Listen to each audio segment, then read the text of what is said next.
వైకుంఠపురం వైకుంఠపురం దిగు బాబు. ఎక్కమ్మా జరగనమ్మా, కొంచెం జరగడం వరకే. మీరు రారా? మా ఫ్రెండ్ ఇక్కడికి వస్తాడు, మీరు వెళ్ళండి, నెక్స్ట్ బస్ లో వస్తాను. ఓకే, త్వరగా ఎక్కమ్మా. Right right, ticket ticket ticket. Bye.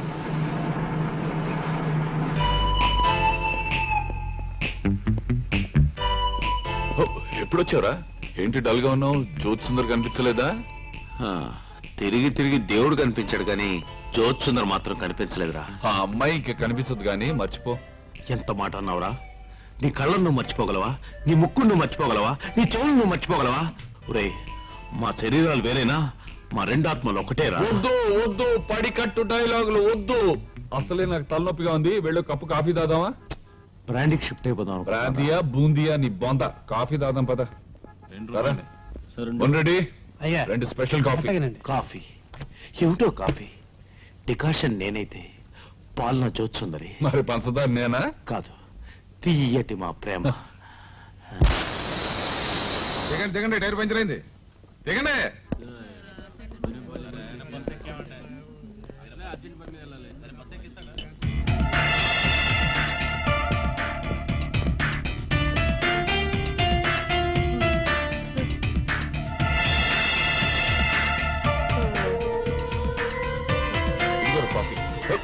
Vijay Vijay Vijay బాబు, సోడాబు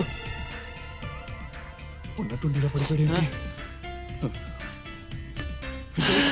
జ్యోత్సుందరి, జ్యోతి, నా జ్యోత్సుందరి. రెడ్డి, డబ్బులు రప్పిస్తాను.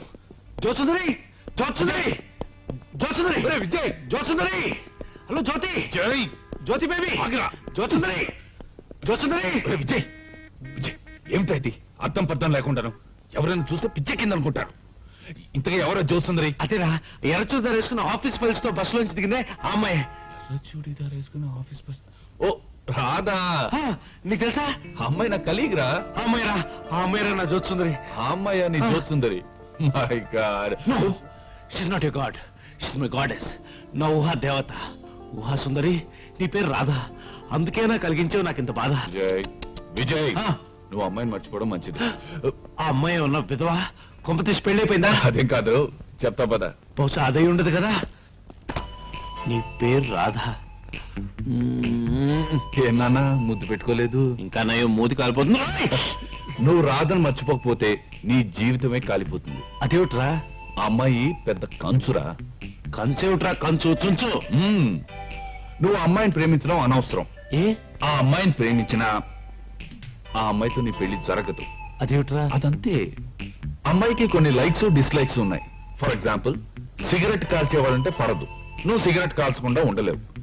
ఓసారి కాన్ఫరెన్స్ లో మా మేనేజర్ అమ్మాయి పక్కన కూర్చొని సిగరెట్ కాల్చాడు. అంతే, గూబ గుబేల్ దౌడ ఢమేల్. దాన్నే ఉందిరా.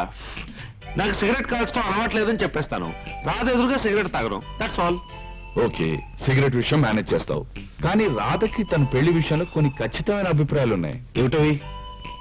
ఓ రోజు మా ఆఫీస్ కు భార్య భర్త వచ్చారు. నేను మీ అబ్బాయిని పెళ్లి చేసుకోను, మీరు వెళ్ళొచ్చు. మా అబ్బాయి అందగాడు, ఆస్తి ఉంది, అంతస్తు ఉంది, పైగా మీ కులం మా కులం ఒకటే. నీకు అభ్యంతరం దేనికి? మీ పెళ్లికి ఏడ్డు లేదు కదా.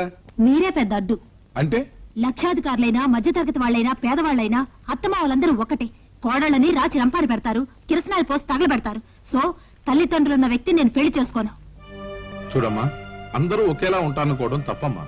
నీ అపోహతో లక్షల ఆస్తిని, లక్షణమైన భర్తని కాలదనుకుంటున్నావు. నాకు లక్షల కన్నా నా లక్ష్యమే ముఖ్యం. ఇక మీరు వెళ్ళొచ్చు. అది కాదమ్మా. I say get out. అంతేనా? అంతేనా అంటే ఇంకోటి ఉంది. ఇంకేమిటిది? ఆ అమ్మాయి ఇల్లు మా ఇంటికి దగ్గరే. ఓ రోజు ఆఫీస్ లో లీవ్ లెటర్ ఇమ్మందామని రాధా వాళ్ళ ఇంటికి వెళ్ళాను. ఈ లీవ్ లెటర్ మన మేనేజర్ కి ఇచ్చేస్తారా? ఓ ష్యూర్. ఆడదానివి ఎంతలో ఉండాలో అంతలో ఉండక సొంత పెత్తనాలు సాగిస్తావా? ₹1 మల్లెపూలు కొనుక్కోవడం తప్ప? మల్లెపూలు కొనుక్కోవడం తప్పు కాదు, కానీ నన్ను అడగకుండా 10 పైసలు ఖర్చు పెట్టడం తప్పే. హాయిగా తిని ఇంట్లో కూర్చునే ఆడదానివి నీకేం తెలిసే నేనెంత కష్టపడి సంపాదిస్తున్నానో? నేను కూడా కష్టపడి ఇంటి చాకరీ చేస్తున్నాను కదండి. మాటకి మాట ఎదురు చెప్తావా? సంపాదిస్తున్నది నేను, ఈ ఇంటి యజమాని నేను. ఈ ఇంట్లో ప్రతిదీ నా ఇష్ట ప్రకారమే జరగాలి, అంతే. చిచి, చదువుకున్న వాడిని పెళ్లి చేసుకోవడం అంత బుద్ధి తక్కువ పని మరొకటి లేదు. బుద్ధి తక్కువ వాడిని చేసుకోవడం కూడా బుద్ధున్న పని కాదేమో. డబ్బున్న వాడిదే రాజ్యం, సంపాదించే వాడిదే అధికారం. వాడిది సుఖపడాలంటే చదువురాని వాడిని పెళ్లి చేసుకోవాలి. తను సంపాదించాలి, అధికారం తన చేతిలో ఉంచుకోవాలి. చూడండి, ఏ చదువుకున్న ఆడపిల్ల చదువు రాని వాడిని చేసుకోదు. అందాకెందుకు, మీరు చేసుకుంటారా? Yes, really? నేను చదువుకొని వ్యక్తిని పెళ్లి చేసుకుంటాను. నా వ్యక్తిత్వం కాపాడుకుంటాను.